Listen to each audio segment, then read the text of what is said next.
Hi everyone, Dr. Hassan here from Tech Academy, and today I want to show you some tips and tricks on how to improve your PowerPoint slide design. This video tutorial was inspired by one of my students who recently commented by asking if I could come up with a tutorial especially on some tips and tricks to improve PowerPoint slide design. So let's check them out.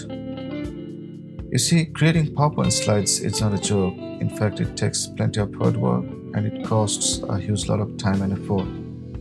I don't know how many millions of slides are created every day, but sadly, many of them fail to engage the audience. In fact, a vast majority of them are boring and difficult to understand. And one article published in the Wall Street Journal says that bad PowerPoint presentations cost over $250 million US per day when it comes to time wasted and creating those slides. Therefore, I think it's time to change the way you have been doing it. And the tips and tricks I'm about to share with you will take your PowerPoint slide design to a new level. Tip number 1, use white or negative space and don't clutter. Now, this white or negative space refers to the empty space in between your contents on the slide. Sometimes we feel the urge to use every little space available, and I have seen in so many cases where the presenters have done the same. You see this slide, for example, what the presenter has done, he just plastered the slide with information. And when you throw too much on the screen, you really make your slide messy and just you make your slide unattractive, and sometimes it is very difficult to read and understand what you are trying to deliver. Now, your audience gets frustrated when the information especially bombards them. You're going to lose their attention, and as a result, you will end up with a very bad PowerPoint presentation. So don't do that. White space makes your text easier to read. It also creates separation between objects or contents on your slide. This, in other words, simply means that it focuses on the main message that you want to deliver. Apple is a master when it comes to applying this concept, and probably you have seen it. If you go to their website, you will see all these beautiful ads always give you this feeling of luxury and feeling of aristocracy. So when designing slides, don't create slides like this, because this is simply too bad. The viewer's eyes will be all over the place, and this is simply too much, so don't do that. Now, don't get me wrong, white space do not need to be white. It could be any color or even a blurred background. It simply means that you do not have other contents. Just give your contents or objects some room to breathe. Tip number 2, keep the background clean. Like logo, page number, presenter's information, date do not need to be on every slide. So remove them and try to remember your content should be not more than 40%. Tip number 3, use big numbers because they usually catch your audience attention. See, this is a very practical, experimented thing, and I have seen in many cases where I use this technique and it was very, very fruitful, I should say. Tip number 4, use photos or pictures. Picture is, in fact, a very powerful tool when it comes to communication and delivering messages.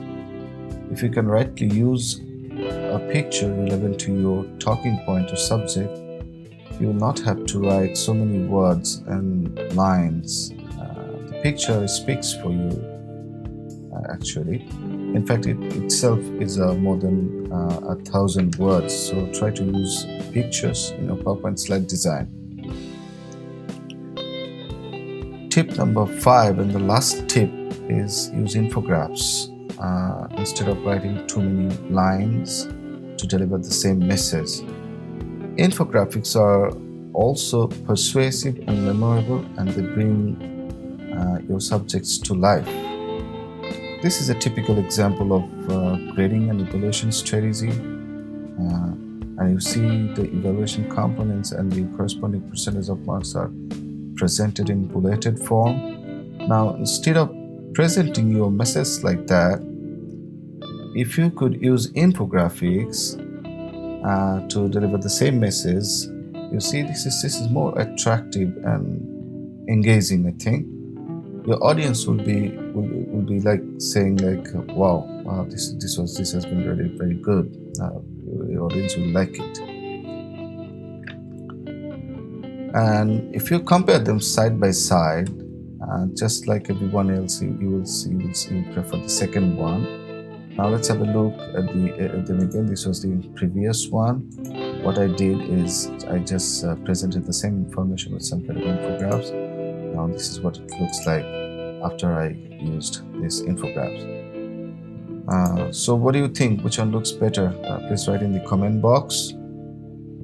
Let's have another look. Sometimes you have to write aims or objectives of your work, and in most cases what I see is my students especially come up with this type of numbering. In academic writing it seems quite okay, but for when you are presenting this is really boring and it is unattractive. So but if you use infographics, for example, to tell the same thing, your viewers will like it and it is more presentable, it is more attractive.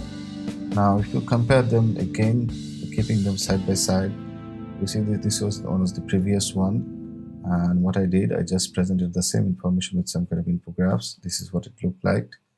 Now after these infographs, now this is like this. So thank you so much for watching this tutorial. I hope you will find this tutorial useful and you will create better looking PowerPoint slides now. And for those who haven't subscribed my channel yet, please do, because I'm gonna come up with lots of other tutorials on Microsoft PowerPoint and other Office programs. And please turn on the bell icon so anytime I post a new video, you'll be notified. And also please consider connecting me on my social websites like Facebook, Twitter and Instagram to join the community. Finally, if you have any questions related to Microsoft Office, please write in the comment box. I will respond to it definitely. See you again with another tutorial. Until then, take care.